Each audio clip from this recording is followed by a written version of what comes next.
Welcome back to Side Quest, episode 27, Final Fantasy VII, episode 15, and back with me, my esteemed colleague, Mr. Wesley Schantz. Welcome back, Wes. Hey, good to be here. Lots to discuss tonight, huh? My goodness, there really, really is. And so we were very excited to be talking about the Temple of the Ancients this time. It's two very specific and annoying bosses who did take me out, and I did want to talk a little bit about addiction in video games and also how sort of motivated one is to even to die, re-strategize, maybe spend time leveling up, and to say even maybe start to correct a character flaw of trying to rush through things and being more diligent because the game rewards that, and how weird it is that a human would undergo that sort of psychic restructuring in order to receive more story from a game. But besides the fact that we see Cloud crack here, we see this weird Sephiroth, which I need to ask you about. Like, what is this double form that turns into light and has a sword doing? And why is it that you fight just a regular dragon when you first, for the first boss in this in this segment? And what is the relation to time? And also, we can't help but talk about the sort of physical assault that Cloud, while out of his mind, enacts on Ares just before she disappears then forever. And I had a couple of comments on that on the pre-show, and I'd really like to talk about that too. So just to lay out quite a bit, speaking of treasure houses of knowledge and wisdom, let's see what we can add to it here. Let's see what we can get up from the Cave of Wonders. Well, yeah, this end scene is one that I did not remember at all. And we definitely should talk about that when we come to it. But okay. I want to get to talk a little bit about the temple itself as well. The thing that stood out to me playing through it this time was the perspectives on space and time, as you said. The time right through the clock room is in the forefront, and just things like the ancients sort of drives that home pretty good. Yes. But the space too. I was noticing that one big room is like the colors are sort of washed out. There's a little bit of green for ivy that you can climb up and down, but it really drives home the idea that you're looking at something that's an illusion, right? Because of the way that space works in that room and the way that your character moves around on the screen, it really forces you to notice that this is an impossible place. It's not obeying very hard and fast rules of space or time, and that I think is also what's a little bit of what's going on with the Sephiroth glowy double image thing, where he's sort of like projecting his form, apparently physical at least partly, but also apparently spiritual at least partly. And I think that's where I would want to sort of start. And what did you think about the temple itself? Well, I thought it was interesting. So when you come to the temple, the first thing you observe is an act of violence against the Turks. This Sephiroth, or one of his flunkies, as Cloud calls him, and then acts as one for him by directly giving him the black materia. Sephiroth has killed Singh, essentially, dealt him a devastating blow that you get to eventually see through this sort of living consciousness of the ancients in this purple glowing pensieve-like pit of liquid that can. It's almost like, I mean, didn't this come out the same year as the first Harry Potter? But I guess it came out before the one with the pensieve, which is the fifth or the sixth one, if I recall correctly. This glowing liquid shows you what has happened in the temple. And so the temple, like you say, is there's imagery of it being like an illusion, and you have this sort of in-your-face mage in a way. You have, there's been sort of an edge of realism to this game in Midgar, even though it's sort of in the future and there's magic present. It's got a technological sort of feet on the ground feel, and now you've got like hopping wizards that you're following around in this like you said, washed up space that looks like an MC Escher drawing. And then you have this guy who can fly through walls, and then you're having a mental breakdown. And it's almost like the game is making a commentary on the fact that humans and inhabit a mental or a psychological space far more than a physical space. Oh yeah, I think that is extremely, and also the way that you as the player have to mediate between those two spaces. As you say, right, like your time goes into this game, and your attention, you're the only way that you're progressing the story through investing that. I suppose you could simply read about it somewhere else, but that's definitely not the same. Not the same kind of experience at all.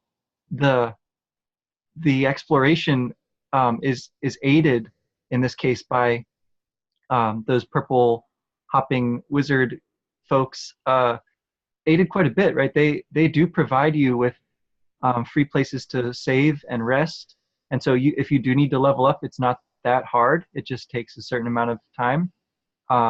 It's also giving you a bunch of different options, right? Because all the weapons here, a lot of them at least, are related to stronger attack and less materia growth, seemingly. And so that's like a new strategy that you can sort of jump into at this point in the game that didn't really exist before.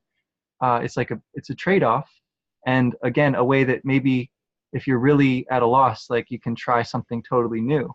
Uh, the the the Sephiroth, um, what is it, projection or whatever it is, seems like he can see you watching that when you're looking at that in the purple well thing. It's almost like he's taunting you. You know, he like flies down into it right after you see that scene, and then flies away again.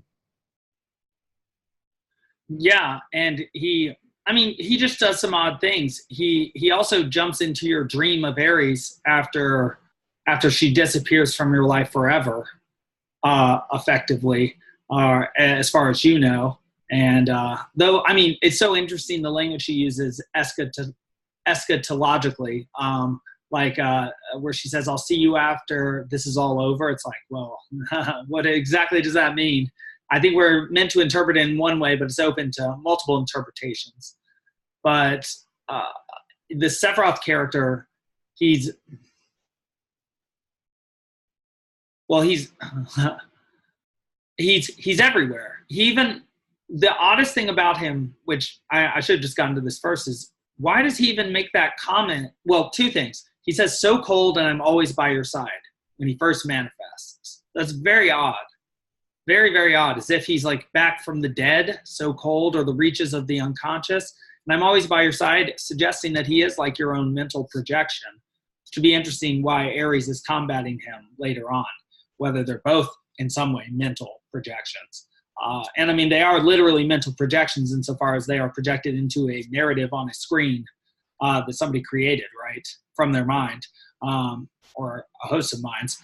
But when Sephiroth comments on the first boss fight, and the first boss fight, the dragon appears.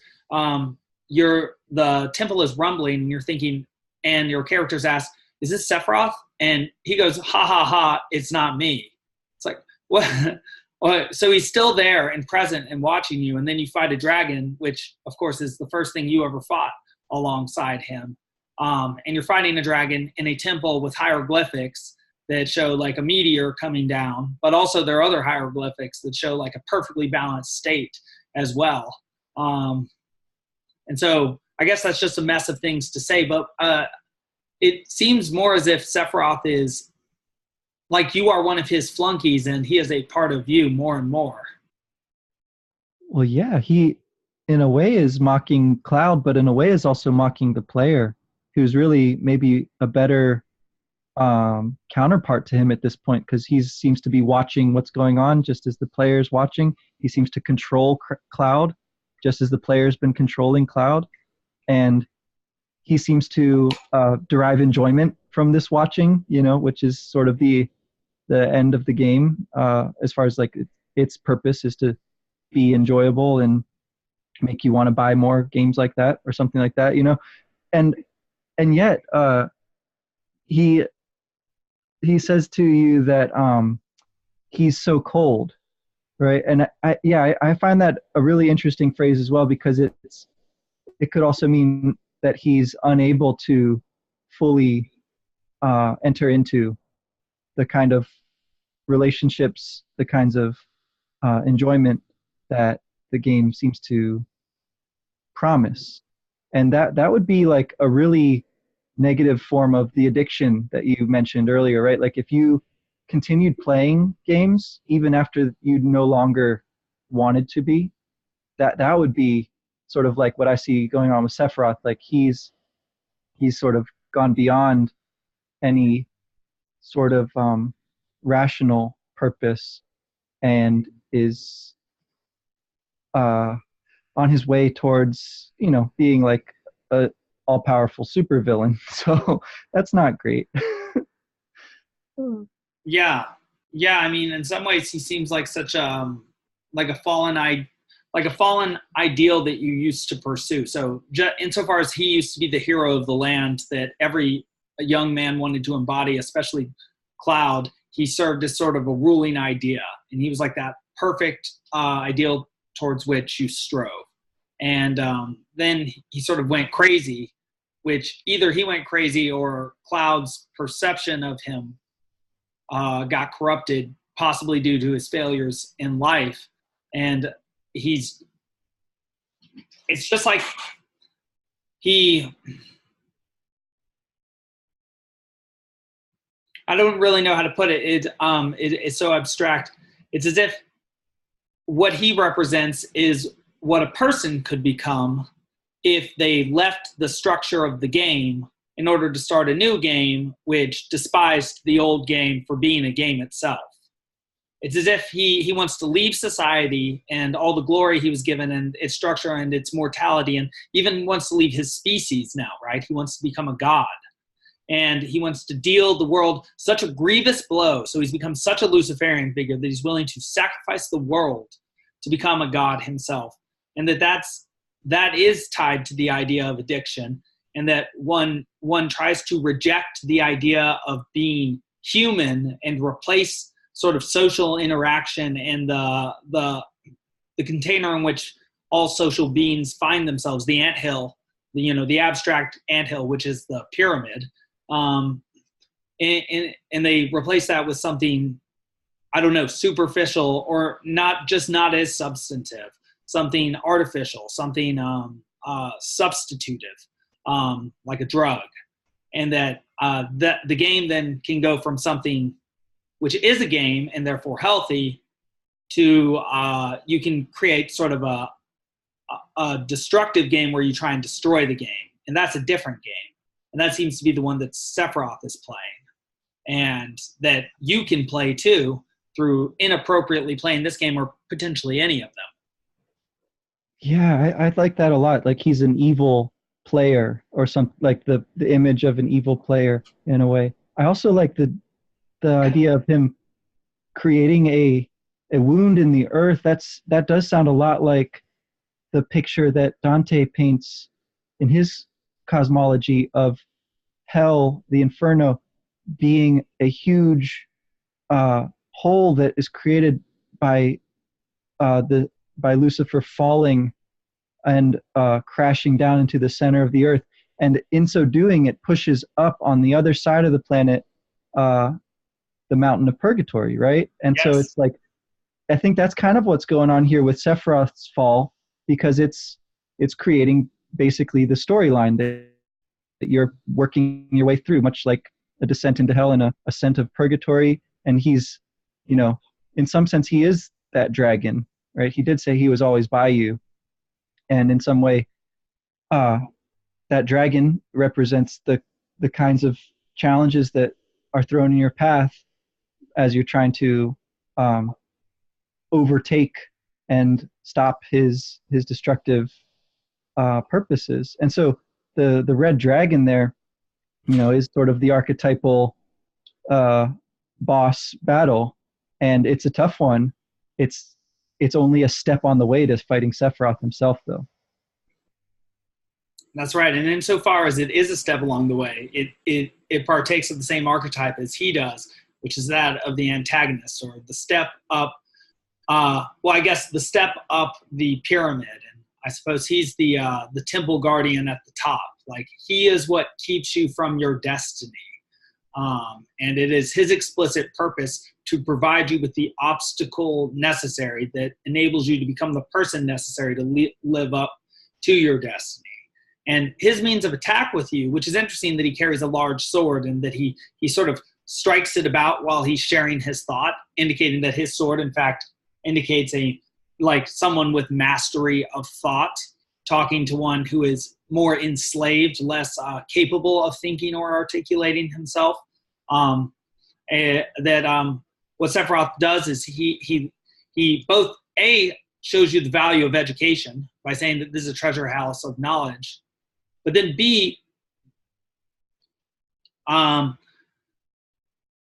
he shares that he's now a traveler of the life stream and has now gone beyond sort of normal distinctions. And so what he seems to be capable of doing is, because he is no longer a sort of normal physical being, though he does have some physical embodiment. Perhaps he's like a parasite on hosts. It's hard for me to say exactly. It's like he's a virus of the mind.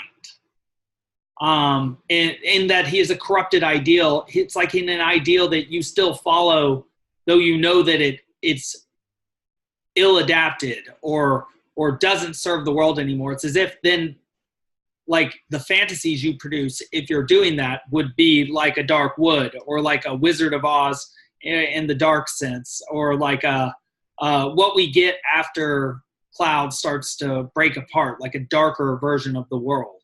And that, in fact, one inhabits like a fantasy space that is darker like that. It reminds me of the Raven as well. Right. Yeah. He has a hold on Cloud, on his consciousness, on his imagination, which you still need to work out, or find a way to overcome and purge out of Cloud.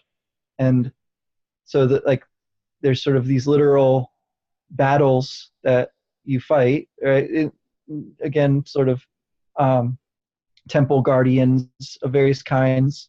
First, the red dragon, which drops a armlet, right? The dragon armlet armor that like absorbs elemental damage, which is really interesting, right? It's like there's an example of a literal treasure that you get once again, where the hieroglyphics and what they portray is sort of the information, the story treasure at these scenes with Sephiroth.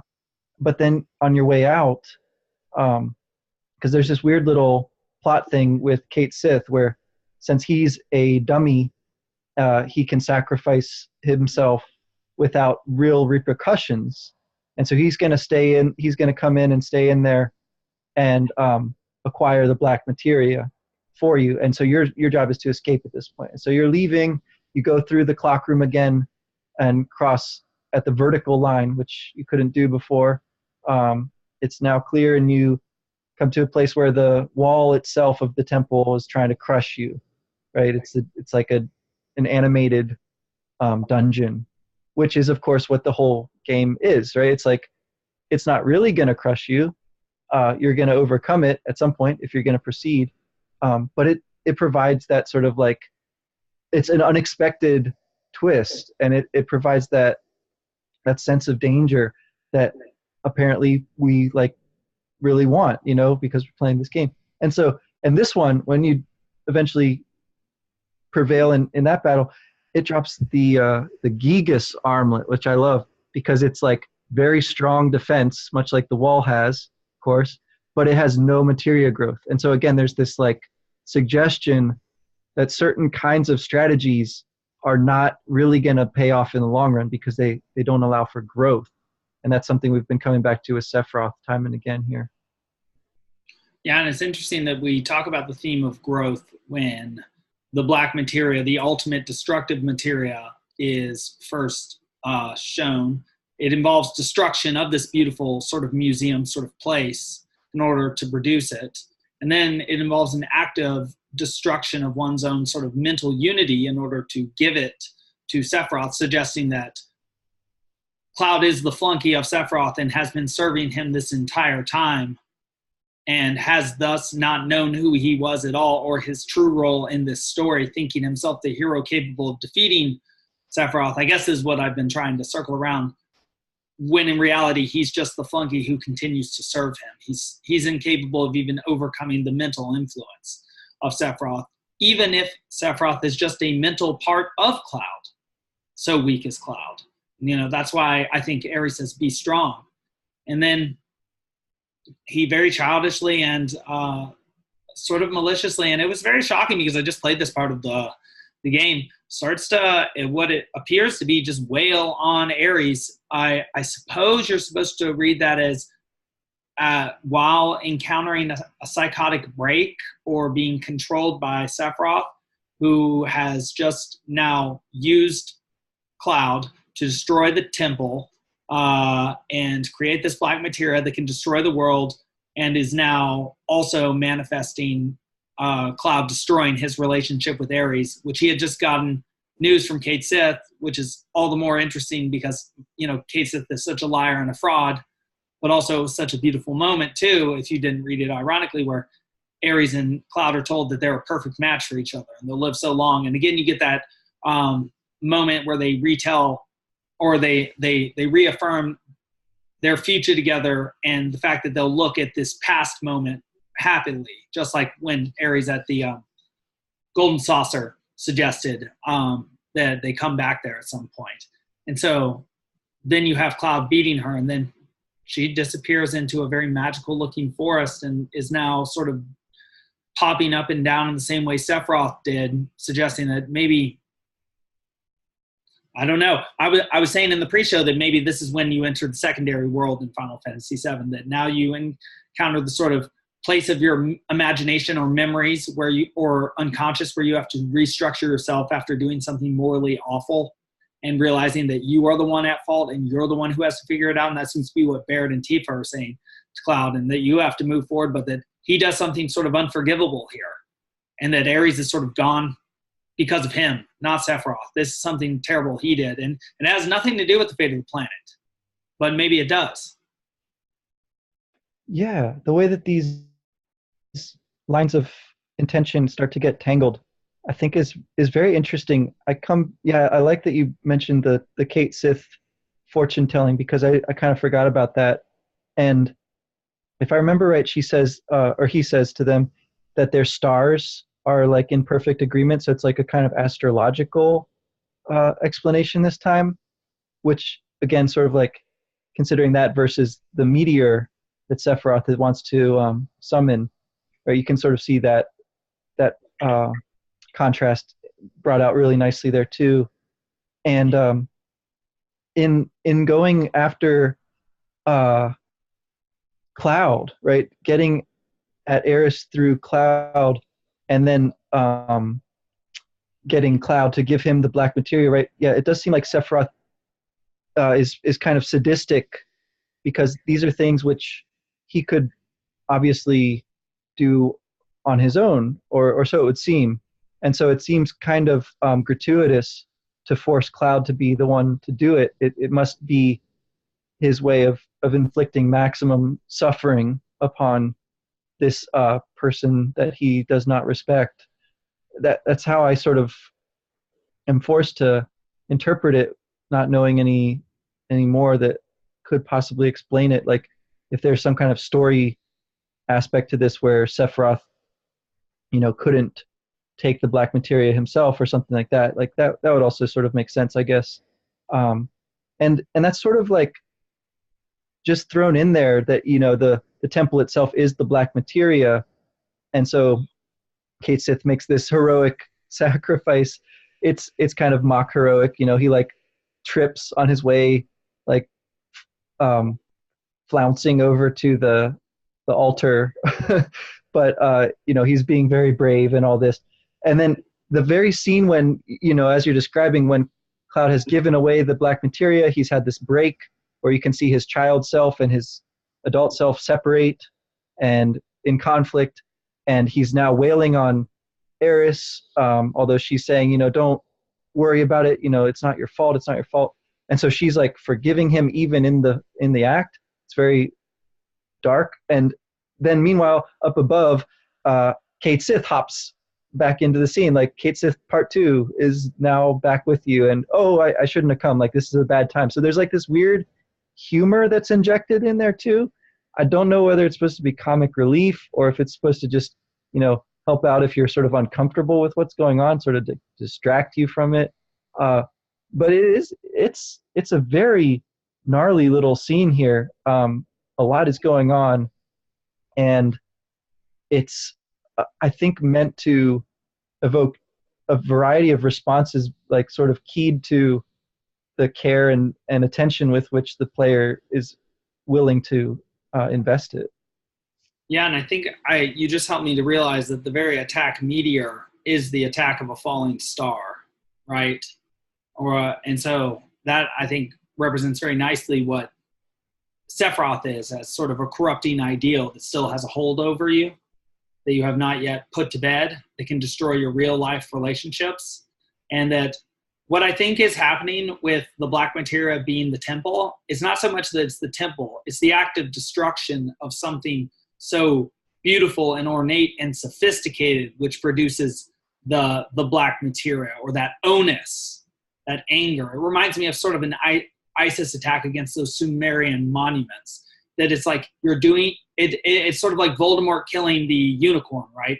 You're doing something so wrong that you produce true malice in the hearts of your enemy, or something like that. And then you sort of bring that out, and I haven't filled this part out yet, but you can only really fully manifest that in the right place at the right time, right?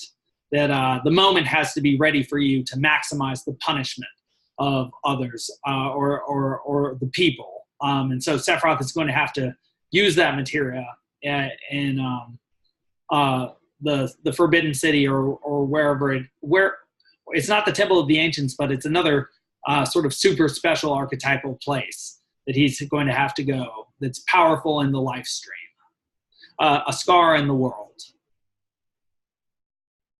Yeah. The idea that he's going to leech power from the planet's pain just seems like very much like what he's doing with Cloud and Eris and all of that, right? He's deriving joy from their pain, that very uncomfortable thing that you are also doing as the player, right? But ideally you have a higher purpose in mind, and you are not playing the game the way that Sephiroth is playing the game. Although I, would be interested to know how many players there are out there who, for one reason or another, are still fascinated with Sephiroth, even after all of this, because there's tons of big old Sephiroth nerds and fans and people out there to this day, I think. That's the sense I get. But in the destruction of the temple too, yeah, that's I think another great example of that, right? He derives his end through the simultaneous destruction of something else that's beautiful, and that the incredible hubris there, right? The incredible pride and arrogance that he considers himself so much above and detached from, right? The suffering of other people, that in fact their suffering is what strengthens him, and the destruction of the planet is what's going to, take him to the level of a god. It's like, in fact, like literally, that's his actual goal is incredibly interesting. Then that people would still admire that, because now, they talk it through that way. That sort of sounds like a lot of, historical demagogues and utopias that turned out to be dystopias. They start with that kind of premise. And so I'm not sure how far to go with the historical thing, but it is really interesting that the temple is a pyramid. It has these hieroglyphics, but also at the end of it, it looks like one of those bombed out houses that you get in the Great War and the Second World War. Those kind of more more modern versions of hell that we have recently, as history goes, recently experienced, and that would have been fresh in the minds of I think the people making these games as they're trying to like reach out for something that would, evoke, ultimate evil, ultimate uh, Ah. destruction. And I mean, there is something to be said for Sephiroth's long leather trench coat, very similar to Nazi officer apparel. And that's interesting to what extent you're suggesting that the game may represent a fallen ideal that failed, that was like an evil god that failed Japan, the fascist ideal. And that's what Sephiroth is, and attempting to be perfect and more than human, rather than recognizing, that which is human. And that ideal almost brought the world down and resulted in the coming of Meteor, perhaps being, sort of a symbol of the dropping of a nuclear weapon. That's very interesting, archetypally speaking. I had never thought of it that way, but I mean, that is even the image on the front of the game, right? A sort of hell star from heaven flying down towards, you. And there will be a good portion of the game where that meteor is just in the sky. Right. I think it's something that is touched on in a lot of the Final Fantasy games. Again, there's some motifs here that go way back, like to Final Fantasy 2, aka 4, where there's the demon wall. There's characters being controlled by other characters, not able to make their own choices. There's also the idea of Meteo, they call it in that game, Meteor, that's like the ultimate destructive magic. And it's, again, in that game, kind of a red herring, because of course it isn't something that you actually use, the way that you use other magic. It's like on its own level. I would love to see, what the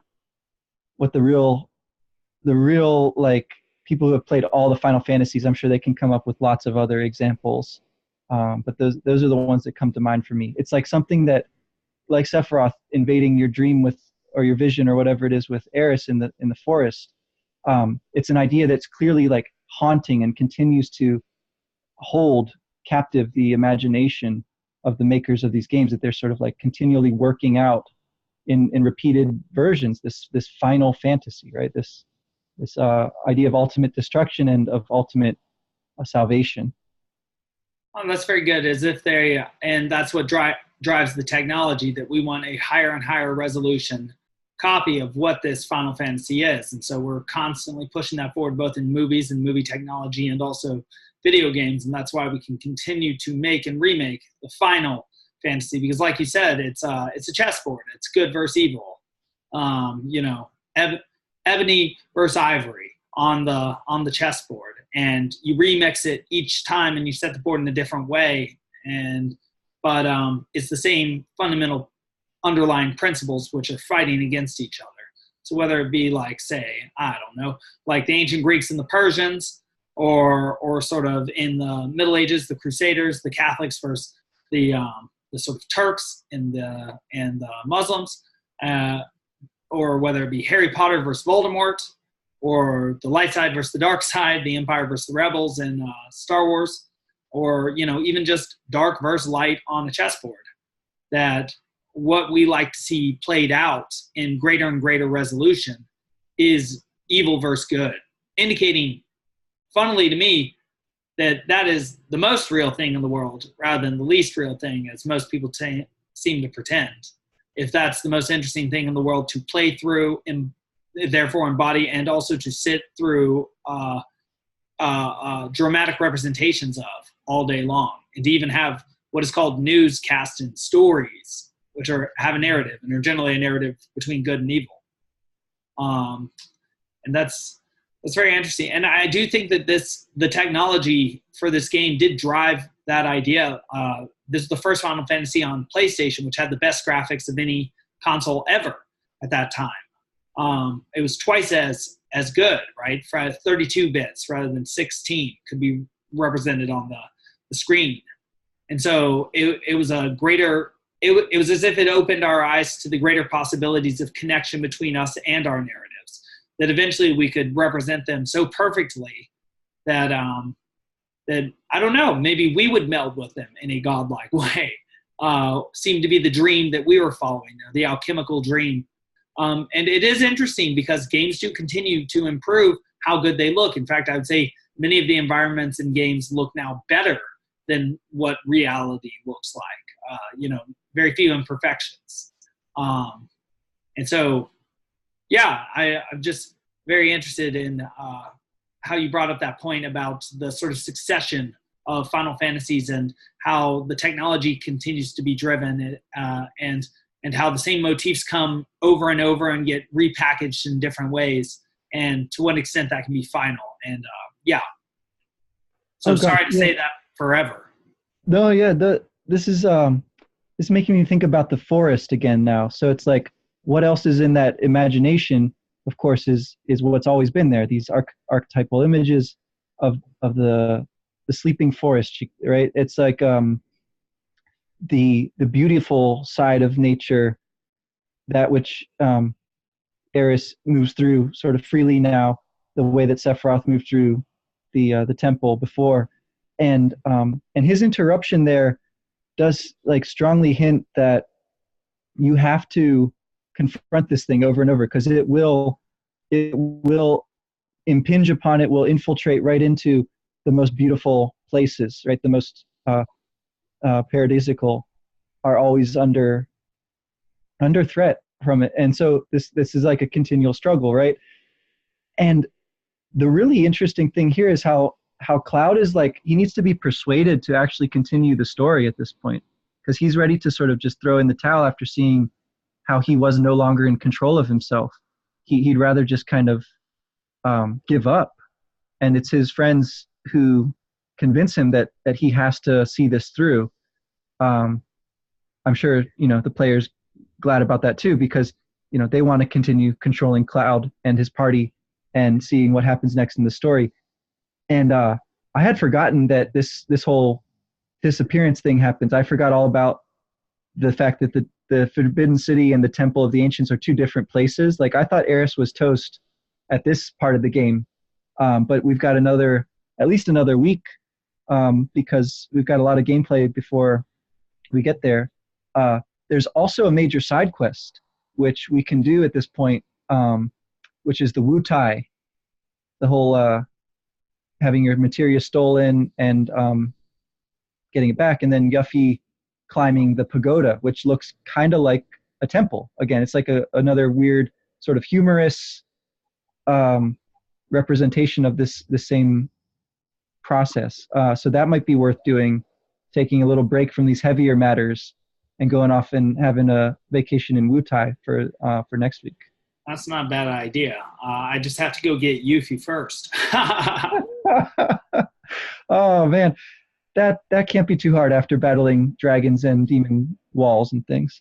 It is surprising what can be hard in this game. And that's something I just wanted to bring up, just to bring it back to reality for a moment. And I had some serious trouble with this dragon at first, and I had to really question my diligence as a player, because I looked at some of the strategy guides and some of the things that they suggested, like cast Big Guard, and you suggested use Aqualung on the second boss, the wall one, and if I had that enemy skill. And, I didn't have either of those enemy skills because I hadn't explored as much as a player that would have, and not been as diligent and acquisitive in my gameplay. And so that affected my options when it came to these tests, and reminded me to what extent, a boss is a test within a game that keeps you from moving forward unless you manifest the requisite level of skill.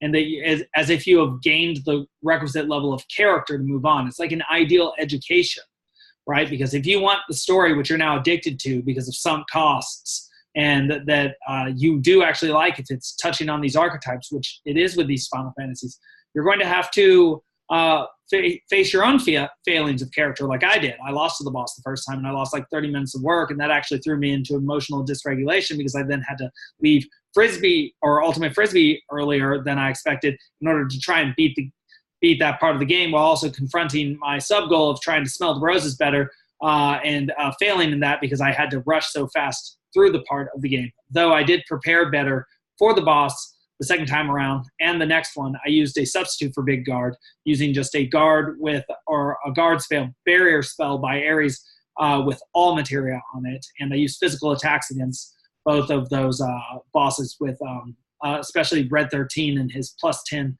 He has some sort of garment that gives him plus 10 strength right now. And so I had to, again, confront my own character flaws and how I've been sort of rushing through this game and ask myself bigger, higher order questions like, what am I trying to accomplish here? And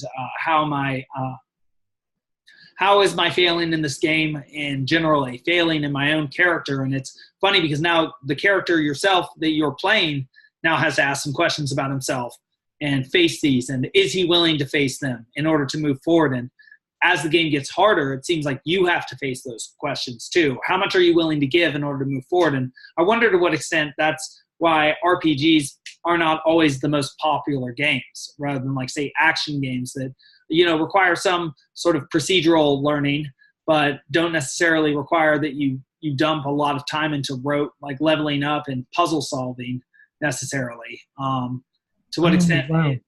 it really tests your ability to be conscientious and continue to move forward towards something you want and to maintain your attention towards a goal yourself.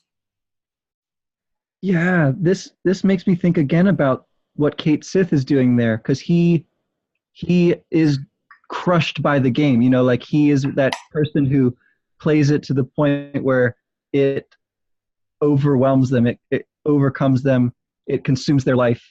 I think he's a really funny example of that, but it's definitely a thing that people struggle with. And I'm interested because what you mentioned there, these games are popular with certain kinds of people, it seems like.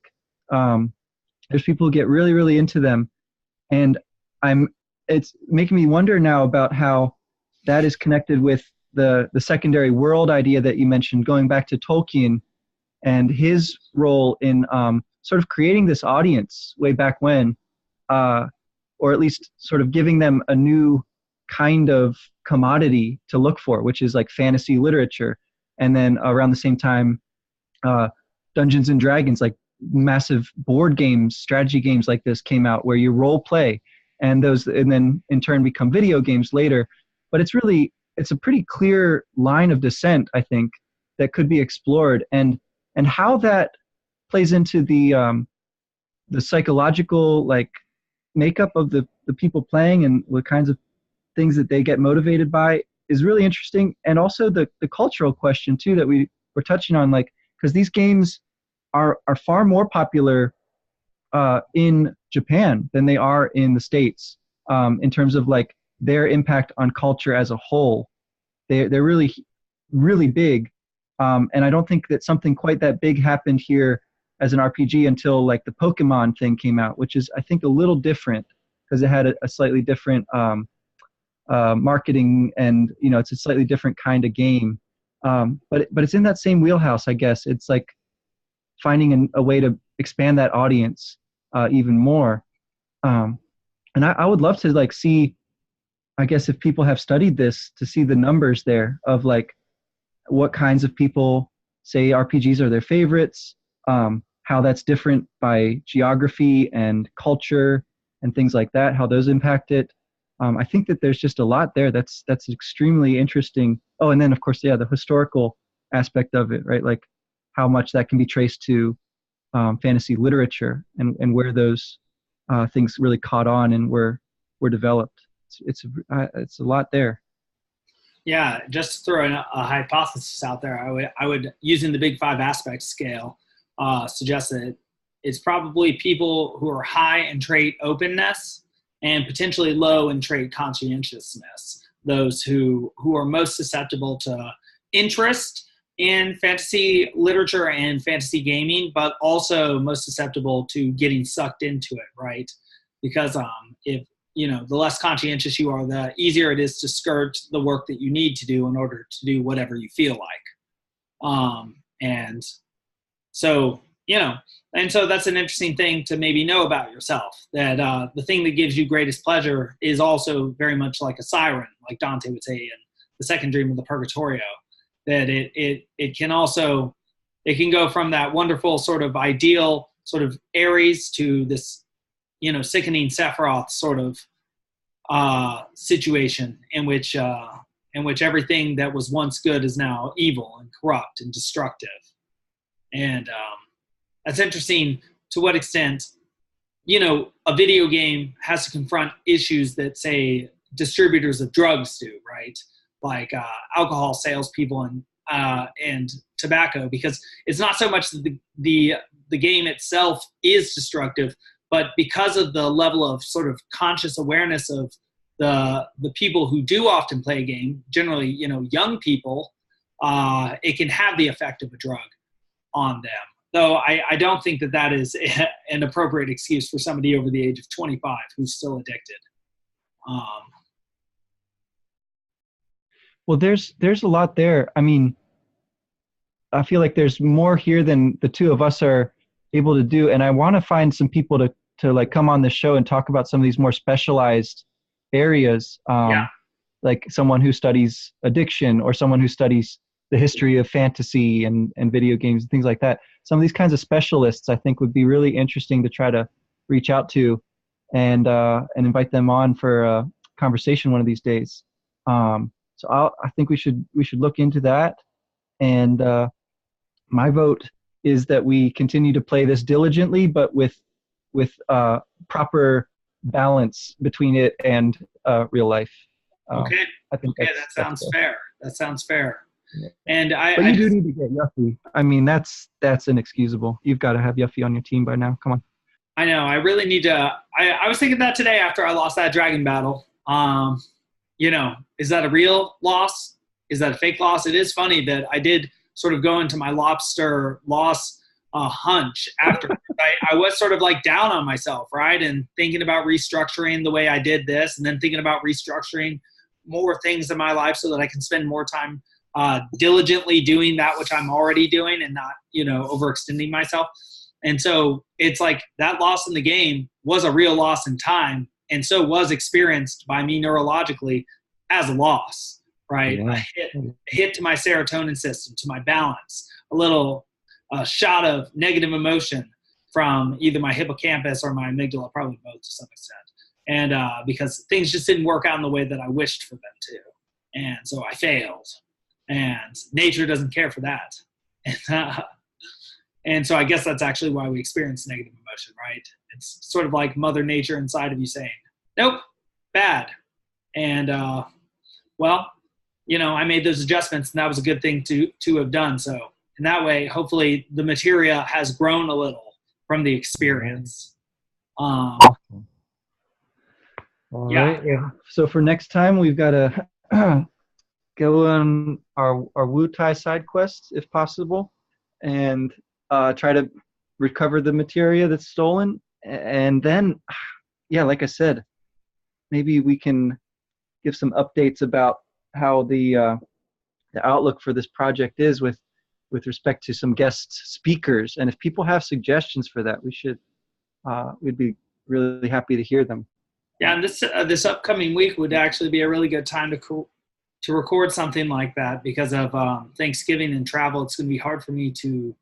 I'll do my best to play during these upcoming weekdays, but it's going to be tough. So if we can talk to somebody and a person or two do jump into my mind, that would be very interesting. Also, it would be interesting to have two people at once, like an addiction counselor and maybe somebody specifically who has treated video game addiction issues, and maybe and not to put too many criteria on it, anybody would be great, and but also somebody who has perhaps studied the history of fantasy, like the people you know over at Signum University. Yeah I think I don't know that I'll be able to play all the way to Wu Tai for next time, so yeah, if we can get a quick turnaround here. But yeah, you know, people are traveling and stuff comes up. So we'll see. We might just have to push it back another week and do some night school in the meantime, things like that. And if you are following those projects, we do plan to keep on putting stuff out this upcoming week, at least the first few days. So, tune in if you want to tune out your family. And I think tomorrow, possibly later in the week, we'll have a new Harry Potter one coming out, and all kinds of good stuff. So looking forward to it. Yep, and a conversation about free will with Dr. Matt Roos and Daniel Babcock too. Sounds good. Yeah. All right. Well, till next time. All right. Good luck.